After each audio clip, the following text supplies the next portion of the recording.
Pasan los días. ¿Qué los días? Pasan las semanas, los meses, los años y nosotros que ni nos enteramos porque vamos a lo nuestro. Pero por algo dicen que penas con pan son menos. Claro que sí, nosotros iremos a lo nuestro, que no es otra cosa que esperar que siempre esté lloviendo cine.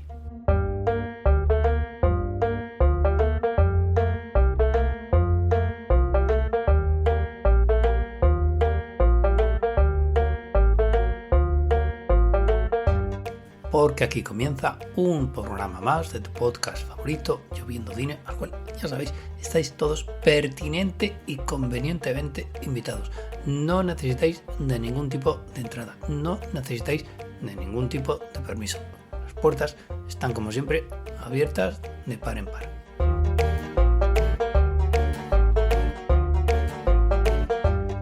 Un programa más de Lloviendo Cine en el cual se nos ha ocurrido hablar.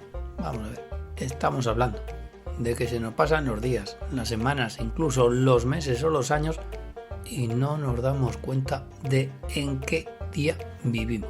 No acabamos de vivir un día cuando de repente estamos inmersos en el siguiente y así sucesivamente. Y no nos damos cuenta de nada. No vivimos el presente, no nos enteramos de que sigue habiendo estrenos, de que sigue habiendo películas en cartel o en determinadas plataformas digitales.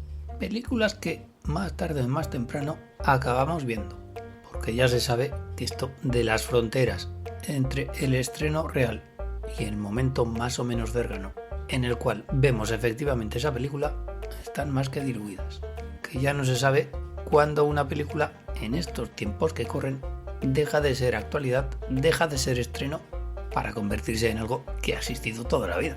A los 6 meses te sacaban la película en DVD, antiguamente en VHS, y a los 2 años la podías ver por televisión, si no había algún canal por satélite que pagaba y al año ya la podía emitir. Pero ¿cómo han cambiado los tiempos? En la época actual se puede ver la misma película al mismo tiempo en una sala de cine, es decir, en pantalla grande o en una pantallita pequeñita, y no porque se pueda alquilar, sino porque es propiedad de determinada plataforma digital. Así que de eso va a tratar el programa de hoy de Lloviendo Cine. Vamos a hablar de estrenos más o menos recientes, algunos muy recientes, de la actual cartelera cinematográfica o plataforma mágica. Y vamos a empezar este repaso yéndonos a tiempos pasados de la televisión.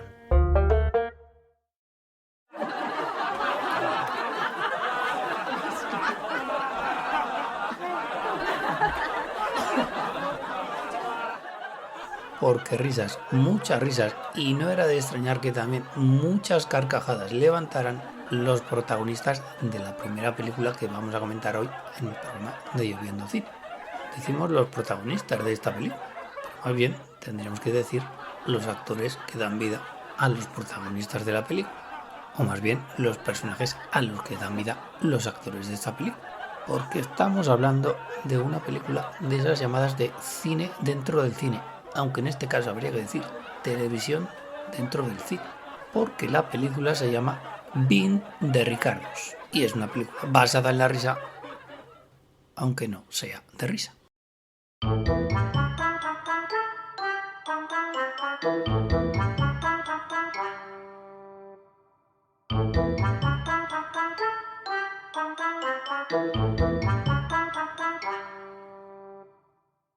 ¿Y qué cuenta Bean de Ricardos? Una película de risa, aunque no sea de risa.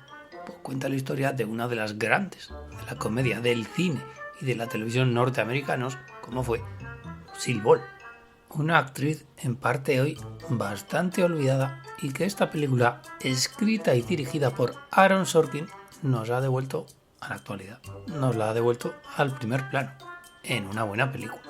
Lucille Ball hoy nos sonará menos, porque en el pasado, en su época, el show de Lucille Ball para televisión era el programa más visto del momento, lo cual equivale a decir, Lucille Ball era una de las personas más conocidas de los Estados Unidos, por no decir la que más. Si no habías visto su programa de televisión, no había de qué hablar al día siguiente, ya fuera en el bar, en el colegio o en tu lugar de trabajo. eso que hoy se llama tan graciosamente Celebrity, pues puede que Lucille Ball fuera su primer exponente. Y la imagen que daba en esos shows televisivos la amiga Lucille Ball era la de una mujer más bien ingenua, o casi más bien tontita, que no tenía ni 2 dedos de frente. ¿Y por qué decimos esto? Pues porque en la película vemos a la verdadera Lucille Ball, no al personaje que interpretaba en sus películas o en sus series, sino a la verdadera Lucille Ball, que era una mujer de armas tomar, una mujer de ideas progresistas que algún que otro problema le va a traer a lo largo de la historia. Pero eso sería cometer un torpe e inoportuno spoiler que evidentemente se va a quedar en eso, en un amago de spoiler.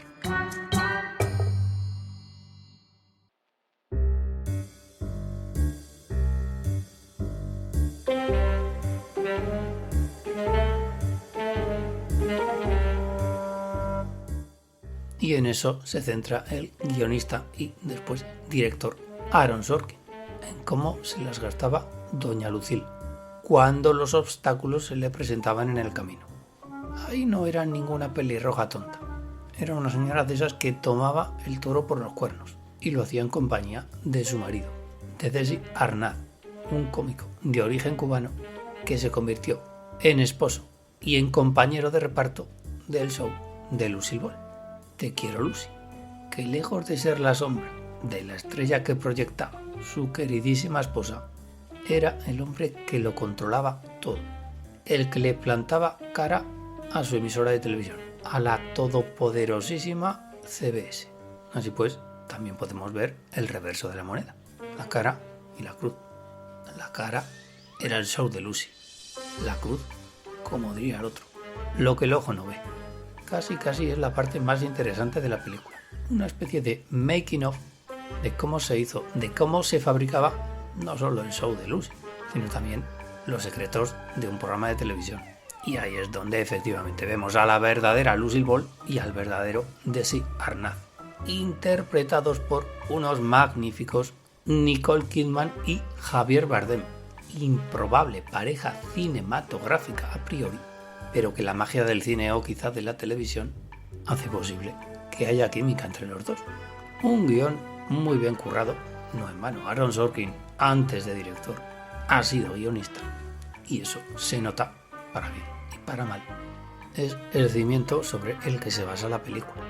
Y Aaron Sorkin no es tonto, sabe que tanto Nicole Kidman como Javier Bardem, o secundarios de lujo como J.K. Simmons, aunque este último un poquito desaprovechado, van a dar sustento y credibilidad a la historia, que se ve incluso con un interés creciente conforme van sucediéndose los minutos, hasta llegar a un clímax típico, no decimos prefabricado, típico de un guión que fluye a través del metraje para ese doble clímax, podríamos decir, de la película. ¿Qué valoración se le puede dar a la misma? ¿Qué valoración se puede llevar Being the Ricardos?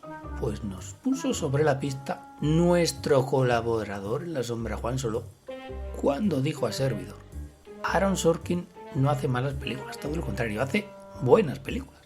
El año pasado, sin ir más lejos, ahí tenemos ese Juicio de los 7 de Chicago. Aaron Sorkin hace buenas películas, pero ninguna de ellas se hace memorable, porque Sorkin se las sabe todas como buen guionista. Y tenía muy buen clímax en el Juicio de los 7 de Chicago y tiene muy buen doble clímax en esta Being the Ricardos. Pero tan apegado está al guión que si no es por sus actores, por sus magníficas interpretaciones, la película quizá carecería de alma. Incluso en algunos momentos parece que el espíritu ha abandonado a Being the Ricardos. Razón por la cual a Aaron Sorkin le resultará más que complicado ganar a otros de sus ya colegas de la dirección en algún premio importante. Son los riesgos y los problemas que conlleva el pasarse de hacer guiones a dirigir. Y es que en algunos momentos, entiéndaseme lo que digo, parece que fueran los actores los que estuvieran dirigiendo a su director, que le estuvieran diciendo: oye, que esto se hace así. Vamos, que todavía no ha sido nominado a mejor director en la entrega de los Oscars, y casi nos atreveríamos a decir, tampoco lo va a ser este año. Al fin y al cabo, solo lleva 3 películas. que pareciera que no se olvidan de tus orígenes, y eso es bueno, porque al fin y al cabo está reconociendo tu valía como guionista. Aunque también hay un velado mensaje de zapatero a tus zapatos. ¿Escuchas? Lloviendo Cine. Y pasamos a la segunda película en cuestión. Segunda película de estreno. Y para ello nos tenemos que ir a cierta localidad norirlandesa. Nos tenemos que ir hasta su capital, hasta Belfast.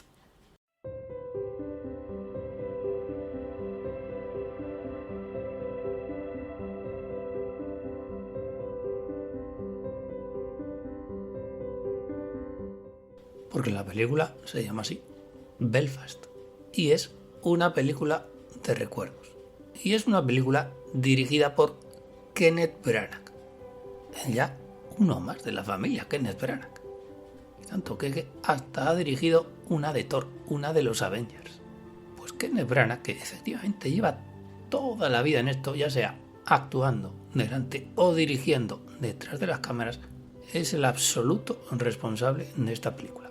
De esta bonita película, Belfast, una de recuerdos, de sus recuerdos, los recuerdos que del pequeño Kenneth Branagh le han venido a la mente unos cuantos años después, tal que más de 50 años después. Porque Belfast es una película de las llamadas autobiográficas, con tintes autobiográficos. El niño protagonista de la película no se llama Kenneth, pero es Kenneth Branagh. Como el niño protagonista nació en Belfast. Y es de suponer que todo lo que cuenta Branagh en la película, todo lo que sucede en ella, es más o menos verídico. Está más o menos apegado a la realidad, o a sus memorias, o a sus recuerdos. Tantas veces recuerdos surgidos de una memoria selectiva. ¿Y qué es lo que le da por recordar al guionista y director de Belfast, Kenneth Branagh? Voy a puestos a hablar de caras A y de caras B. Pues con una moneda trucada le dio por contar la cara más amable, sin olvidar el trasfondo político y social que vivía Irlanda del Norte en el año 1969, año en el cual está ambientada la película. Pero lo que finalmente quiere contar Kenneth Branagh es eso, es lo que rodeó a su familia, papás, hermanos y abuelos incluidos, en aquel tiempo. ¿Y por qué decimos que finalmente la película trata sobre lo que le ocurrió a su familia? Pues porque, y ya entramos en el meollo de la cuestión, pareciera que Kenneth Branagh hubiese dado alguna que otra vuelta de campana antes de centrarse en ello, antes de centrarse en un tema de los muchos que toca, algunos de refilón, al comienzo de la historia. Y cuando se centra, lástima que sea al final de la película, la cosa se pone interesante. Es algo hasta digno de ver. Pero